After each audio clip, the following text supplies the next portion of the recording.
Hello everybody, it's Mr. and this is a short list of examples of archaeological findings which corroborate the Bible. So, here's the first one. The remains of the cities of Sodom and Gomorrah in the exact location of where the Bible describes it has been found near the southern shore of the Dead Sea, with unnaturally shaped structures covered in ash and balls of brimstone, and with piles of salt scattered throughout the sand. The Egyptian execration texts were fragments of pottery or stone which list the enemies of Pharaoh. The earliest of these texts are dated by Egyptologists between the 20th century and the 18th century BCE, and mention biblical places such as Dan, Aphek, Shechem, Tel Hazor, Akshaf, and Jerusalem. A papyrus dated from the reign of Sobek-hotep III of Egypt has a list of slave names. Among the names is Shifra, which is the name of a Hebrew midwife which is mentioned in Exodus chapter 1. At the city of Avaris underneath the city of Pi Ramses in Egypt, which is where the Israelites were said to live, a tomb was found containing a statue of a person with a Semitic mushroom haircut with faded paint that showed red hair, yellow skin, with multiple colors of paint along the coat of this man. This tomb also contains no bones and is placed alongside 11 other tombs. This supports the description of Joseph and the other 11 sons of Jacob in the book of Genesis. Also in Avaris, artifacts such as bronze daggers, Middle Bronze Age Canaanite pottery, and burials of Semitic men sideways all shows evidence of a Hebrew presence in the land of Goshen. The Merwur, or the Great Canal, was a waterway built during the time of Amenemhat III at the Fayum Depression, which connects the Nile River to Lake Moeris, and this canal is also known as the Bar Yusuf, or the Waterway of Joseph. The archaeological evidence shows that the Semitic people living in Avaris left abruptly at the time of the end of the 13th dynasty of Egypt, prior to the arrival of the Hyksos, and about the same time, pits in Avaris have been found known as the plague pits, where bodies are piled without proper burial. At Jebel al-Lawz in Saudi Arabia, which would be the actual location of Mount Sinai in the land of Midian, or Arabia, according to the Bible, hundreds of tools and pottery shards have been found, as well as petroglyphs of Apis and Hathor, a split rock and traced sandal landmarkers with an altar made of piled stones at the base of the mountain, thus providing evidence for the biblical story of the stay at Mount Sinai in the book of Exodus. In the city of Jericho, the walls were found to have collapsed around the 15th century BCE by an earthquake, and damage from fire at grain storages at Jericho has also been discovered. The city of Hazor in Canaan contains a palace which was burned down in the 15th century BCE, and there a cuneiform tablet bearing the name of Yabin was found, which is the name of the king of Hazor in Joshua chapter 11. Over 200 scarab seals have been found in Egypt with the name of a Hyksos ruler named Sheshi, which is also the name of an Anakite who was driven out of the city of Hebron by Joshua according to Joshua 15. An Egyptian text from the reign of Amenhotep III, who reigned in about the 14th century BCE, according to traditional Egyptian chronology, mentions a nomadic people called the Shasu who worship Yahu, which would be the shortened form of the name of God in the Bible, Yehovah. The covenant standing stone, which the Bible says Joshua set up at Shechem, still remains in front of the ruins of the temple of Baal Berith, which is the Lord of the Covenant, in Shechem at Tel Balata. An ostracon called the TT-99 ostracon, found in Luxor's tomb of Seneferi, contains Proto-Canaanite Semitic letters written for use as a mnemonic device.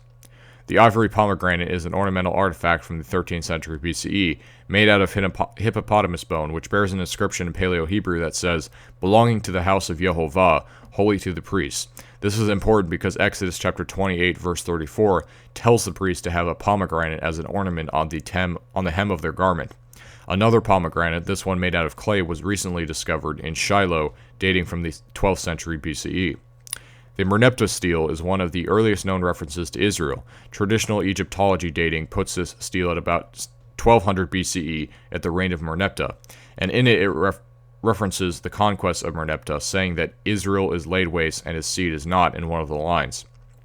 The King James Bible leaves a Hebrew word, pim, untranslated because the word was unknown, and this is because it refers to a specific object which we don't have a translation for, a type of weight mentioned in 1 Samuel chapter 13, verse 21. Several small stones were found weighing about 7.6 grams, each with the word pim written on top of it in Phoenician letters, and which date from about the 10th century BCE. Another weight from about the 10th century BCE was recently discovered near the Mount of Olives with the Hebrew word beka written on it, which is another measurement mentioned in the Bible in Exodus chapter 38 as being half a shekel. A potsherd found in the city of Tel Es-Safi, which is the modern name for the biblical name of Gath, mentions a name etymologically related to the Hebrew name of Goliath, which is Goliath, which provides evidence that this was the name used in the area at the time. It also dates from about the 10th century BCE. One of the Amarna letters, known as EA 256, is written by a king in Canaan named Mutbaal, which etymologically has the same meaning as Ishbaal, meaning the man of Baal, the son of Saul in the Bible, who was ordained as king by Abner in 2 Samuel chapter 2. Other similarities include that both Mutbaal and Ishbaal moved the area of rule after the death of their father to the Transjordan region. The Mesha stele, also known as the Moabite stone, was a 9th century BCE stele created by King Mesha of Moab, which claims that the god Chemosh allowed the Moabites to subjugate the nation of Israel. The text mentions Omri, the king of Israel, who was the predecessor to Ahab. In fact, the story contained in the Mesha stele itself describes the events in the Bible in 2 Kings chapter 3. And this text also contains a phrase which has been alternatively translated as either House of David or Balak, which again confirms both biblical characters. It also mentions the name of the God of Israel, Yehovah. Speaking of Balak, there's also something called the Deir Allah inscription, which specifically mentions Balaam, the son of Beor by name, who is the rebellious prophet in the book of Numbers. It also contains reference to Shaddai, which is the Hebrew word for Almighty. The Kirk monoliths are two Assyrian stelae from the 9th century BCE, which describe the Battle of Karkar during the reign of the Assyrian king Shalmaneser III, and which mention that Syria fought against Ahabu Sirailah, or Ahab of Israel. Also from the reign of Shalmaneser III is the black obelisk of Shalmaneser, a sculpture from Kalhu, which depicts a king offering tribute to the king of Assyria, with a description that identifies this king as Jehu, the son of Omri. Again, this is another king of Israel.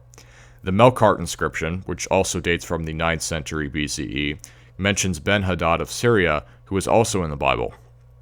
The Tel Dan stele from the 8th or 9th century BCE is an Aramaic inscription which describes an Aramaic king fighting against two enemy kings, Joram the king of Israel and Ahaziah of the house of David. Now, if the Mesha stele, or the Moabite stone inscription from earlier, is properly translated as Balak instead of house of David, this would be the earliest mention of the house of David. A late 9th century shrine found in the Sinai Peninsula, known as the Kuntalet Arjud, has inscriptions which talk about Yehovah, but also pagan gods and goddesses such as Baal and Asherah. This confirms the biblical story of the corruption of the Israelites worshipping Asherah along with the true God, Yehovah. The Nimrud slab is an inscription by the Assyrian king Adad-Nirari III from the late 9th century BCE, which mentions the Assyrians subjugating the kingdoms of Edom, Philistia, and the house of Omri, which would be Israel. The Tel al-Rima stele is a stone tablet listing the military conquests of Adad-Nirari III, dating from the early 8th century BCE, which mentions Joash, the king of Samaria. A clay seal dating from the 8th century BCE mentions Ahaz, the king of Judah, and identifies his father as Jotham. Another clay seal from the 8th century BCE was recently discovered at the Temple Mount with the words Yeshayahu Navi written on it. And the last letter of Navi is missing, which would be the Aleph, but if the final Aleph was indeed there, this would make this inscription translated as Isaiah the prophet. An inscription written on a lintel in the area of Siloam to the entrance of a tomb in Paleo-Hebrew written about the 8th century BCE talks about the royal steward of the king, which fits the story in Isaiah chapter 22 about Hezekiah's steward Shebna building himself a great tomb. And also, the Siloam inscription is a passage in an underground tunnel known as the Siloam Tunnel in the city of Jerusalem, which is written also in Paleo-Hebrew. The purpose of this tunnel was to bring water from the Gihon spring to the pool of Siloam, and mentioned in 2 Kings chapter 20 and 2 Chronicles 32, and was built during the reign of Hezekiah. The Kalhu Palace Summary Inscription 7 is a clay tablet from the 8th century BCE during the reign of Assyrian king Tiglath-Pileser III, which mentions both King Jehoahaz and the land of Judah. From the Annals of Tiglath-Pileser III, the text known as 3R 9.350 refers to Menahem the Sumerian, who was a king of Israel. One fragment of the Nimrud tablet, 3R 10.2 28-29, mentions both Pekah of Israel and Azariah of Judah. The Azekah inscription from the late 8th century BCE is a tablet from the reign of Sennacherib of Assyria, which mentions Hezekiah the king of Judah.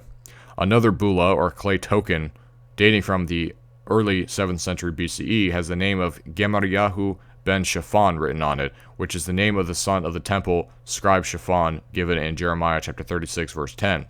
Another clay seal found in Jerusalem from the 7th century BCE bears the name of Yehukal, son of Shelemiyahu, son of Shebi, on it in Hebrew, which is another name of a biblical character mentioned in Jeremiah 37. An inscription from the early 6th century BCE found at the temple, or found at the Tel at Kerbet Beit Lehi, has an inscription written in Paleo-Hebrew with the earliest example of the word Jerusalem in Hebrew. And the text reads, I am Yehovah thy Lord. I will accept the cities of Judah, and I will redeem Jerusalem. Absolve us, O merciful God. Absolve us, O Yehovah. The Mesed Heshevyahu Ostrakhan is a pottery shard with an extensive description of the observance of the Sabbath dating from the 7th century BCE. The Ketef Hanom scrolls are 2 silver scrolls found in burial chambers near Jerusalem, which contain the priestly blessing from the Book of Numbers written on them. Ostrakhan 18, also known as the House of Yahweh Ostrakhan, is a pottery shard from the 8th century from the 6th century BCE, which references Jerusalem's temple. And now moving on to the New Testament, an inscription from the early 1st century mentions Pontius Pilate as the prefect of Judea. And although Pilate is attested outside the New Testament, with both Josephus and Tacitus, both Roman historians talking about him, this establishes his existence even further. The Pool of Bethesda mentioned in John chapter 5, in verse 2, it specifically says that it has 5 porches, has been discovered with 5 porches surrounding it. And this is important because by the time of Hadrian in the early 2nd century, the temple had been changed into an Asclepion, or a healing temple dedicated to the pagan gods Asclepius and Serapis. It was no longer the Pool of Bethesda. This thus shows that that the Book of John was authored very early. The Nazareth inscription is an edict made by the Roman emperor himself against grave robbing or removing bodies from graves, which dates from the 1st century from the city of Nazareth, and this may have been Caesar's reaction to the resurrection of Christ. The temple warning inscription is a tablet dating from the mid-1st century from the Second Temple written in Greek, warning to pagans not to enter into the temple as to defile it. This is important because it supports the claim of the Jews in Acts 21 that Paul defiled the temple by bringing Trophimus into it.